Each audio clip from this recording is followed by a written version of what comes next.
Hello everyone, welcome back to my channel.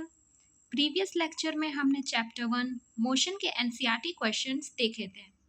अब next chapter जो कि हमारा है ग्रेविटेशन, अब इसके क्वेश्चंस देखते हैं एनसीईआरटी के। तो आप सब तैयार हैं? चलिए शुरू करते हैं। तो मैं सबसे पहले क्वेश्चन रीड कर देती हूँ, पहला वाला। How does the force of gravitation between two objects changes when the distance between them is reduced to half? इसमें क्या कह रहा है? इसमें बोल रहा है कि जो फोर्स ऑफ ग्रेविटेशन है जो दो ऑब्जेक्ट्स के बीच में लग रही है, ठीक है, ये कैसे बदलेगी अगर हम इसका जो डिस्टेंस है उसको हाफ कर देंगे, आधा कर देंगे।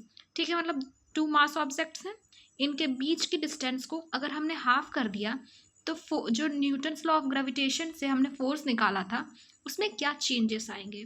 तो चलिए जल्दी से देख लेते हैं। तो देखो, न्यूटन्स लॉ ऑफ ग्रेविटेशन क्या कहता है?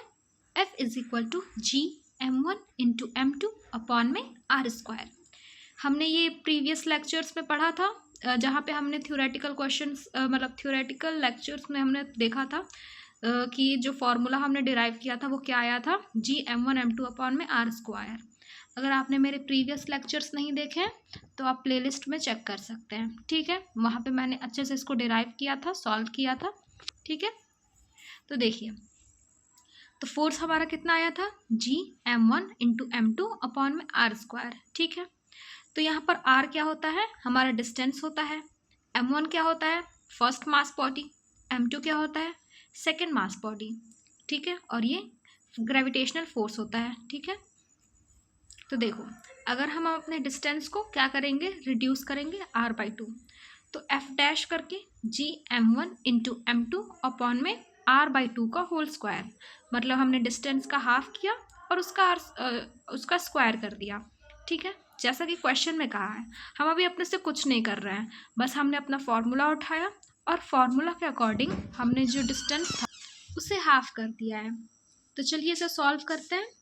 Gm1 m2 अपॉन में आर स्क्वायर डिवाइड बाई 4 ऊपर गया, 4 Gm1 इंटू m2 अपॉन में आर स्क्वायर, और ये Gm1 m2 अपॉन में आर स्क्वायर हमारा क्या था?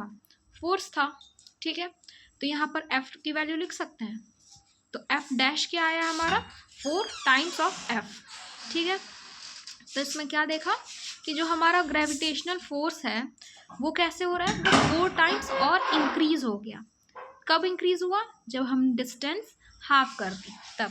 सो हम कह सकते हैं कि जो फोर्स ऑफ ग्रेविटेशन है वो बढ़ेगा जब हम डिस्टेंस को रिड्यूस करेंगे। तो यहाँ क्या लिखा है? So force of gravitation becomes 4 times greater as we can see here. Got it? तो ये क्वेश्चन आप लोग को अच्छे से समझ में आया? Very good. तो चलो अब नेक्स्ट क्वेश्चन पे आते हैं। नेक्स्ट क्वेश्चन क्या कह रहा है? Gravitational force acts on all objects in proportion to their masses. Why then a heavy object does not fall faster than a light object. ठीक है, देखो, जैसा कि क्वेश्चन में कह रहा है कि जो ग्रेविटेशनल फोर्स लगता है वो मास फोर्स, जो ग्रेविटेशनल फोर्स हमने यहाँ देखा था वो क्या होता है? मास के डायरेक्टली प्रोपोर्शनल था। ठीक है, तो ऐसा क्यों नहीं होता कि जो हमारा हैवी ऑब्जेक्ट है वो जल्दी फॉल कर जाए और जो लाइटर ऑब्जेक्ट है वो टाइम लगाए? ठीक है, तो ऐसा क्यों नहीं होता है? तो देखो यहाँ पर क्या लिखा है, this is because acceleration due to gravity is same for all objects regardless of their masses. तो ऐसा क्यों होता है? क्योंकि जो हमारा एक्सेलरेशन ड्यू टू ग्रेविटी है, जो कि g की वैल्यू कितनी होती है?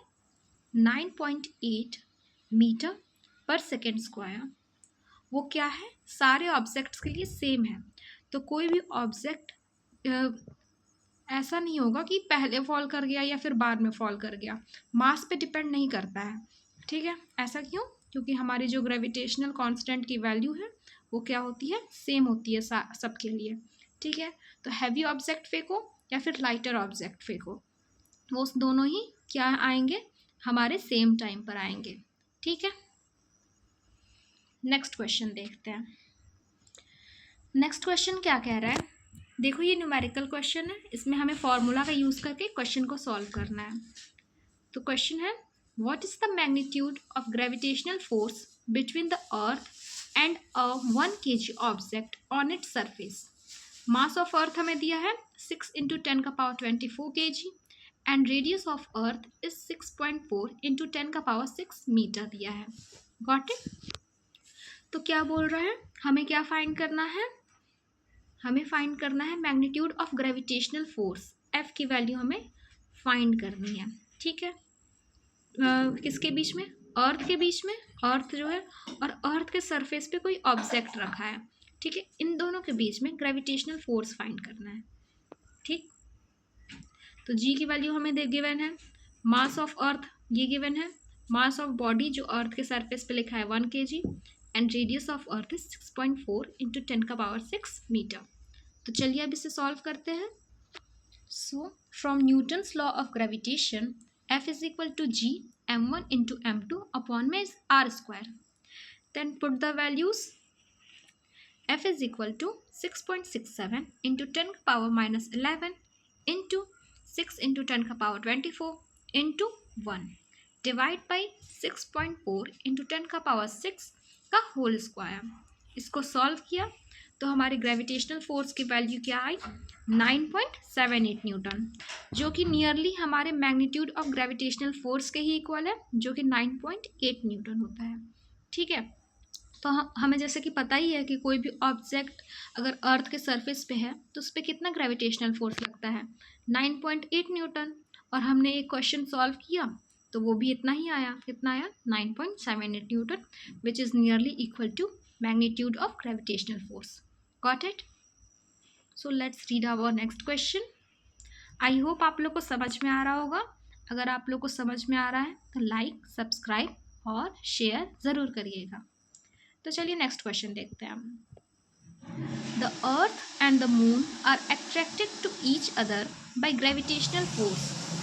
Does the Earth attract the Moon with the force that is greater और smaller or the same as the force with which the moon attracts the earth, and tell me the why.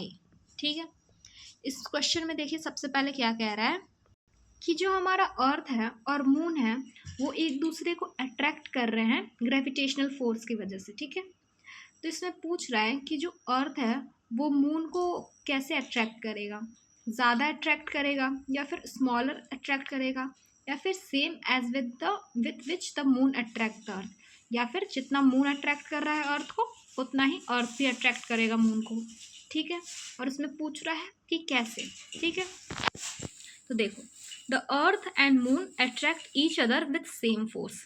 Third वाला point कि same कर रहा है कि ज़्यादा कर रहा है कि कम कर रहा है, तो सेम कर रहा है. ठीक है, अर्थ और मून एक दूसरे को सेम फोर्स से अट्रैक्ट कर रहे हैं. ठीक है, और ऐसा क्यों हो रहा है, देखो. As we have studied, according to Newton's third law of motion, every action has an equal and opposite reaction. So, force of earth on moon is equal to force of moon, ठीक है, on earth in magnitude, but in opposite direction. Got it? ऐसा क्यों हो रहा है, क्योंकि हमने Newton's third law में पढ़ा था कि every action there is an equal and opposite reaction. सो वही चीज़ यहाँ पे अप्लाई हो रही है कि जितना ही अर्थ मून को अट्रैक्ट करेगा उतना ही मून भी अर्थ को अट्रैक्ट करेगा न्यूटन्स थर्ड लॉ से. Got it? और कैसे अट्रैक्ट करेंगे, अपोजिट डायरेक्शन में करेंगे. ठीक है, इजी था. चलो नेक्स्ट क्वेश्चन देखते हैं. नेक्स्ट क्वेश्चन कह रहा है, if the moon attracts the earth why does the earth not moves towards the moon. इसमें पूछ रहा है कि अगर हमारा जो मून है वो अर्थ को अट्रैक्ट कर रहा है तो अर्थ क्यों नहीं उसकी तरफ मूव कर रहा है. मतलब अट्रैक्ट कोई भी ऑब्जेक्ट करता है तो पास आते हैं, लेकिन ना, अर्थ तो मूव ही नहीं कर रहा है. ठीक है, जबकि जो मून है वो हमारा अर्थ की तरफ चक्कर लगाता है तो मूव कर रहा होता है. तो ऐसा क्यों हो रहा है, तो देखो, this is because mass of Earth is much larger than the moons. जो मास ऑफ अर्थ है वो बहुत ज़्यादा है. ठीक है, किसके कंपैरिजन में, मून के कंपैरिजन में. ठीक है, इसी वजह से फोर्स तो सेम वो करेंगे, एक्सपीरियंस करेंगे. ठीक है, लेकिन अर्थ का जो मास है वो बहुत ज़्यादा होगा तो तो इसकी एक्सेलरेशन क्या होगी, कम होगी। इसी कारणवश हमारा जो अर्थ है वो बहुत ही कम मूव करेगा। ठीक है, ठीक है। मून मूव्स, यहाँ पे moves very little while moon moves around earth. ठीक है, मास की वजह से यहाँ पर आ रहा है। ठीक है, मास ऑफ अर्थ बहुत ज़्यादा है तो वो उसकी तरफ अट्रैक्ट नहीं होगा। ठीक, ठीक है। तो आज के वीडियो के लिए बस इतना ही। ठीक है, आगे के क्वेश्चंस हम नेक्स्ट वीडियो में करेंगे। So stay tune, bye.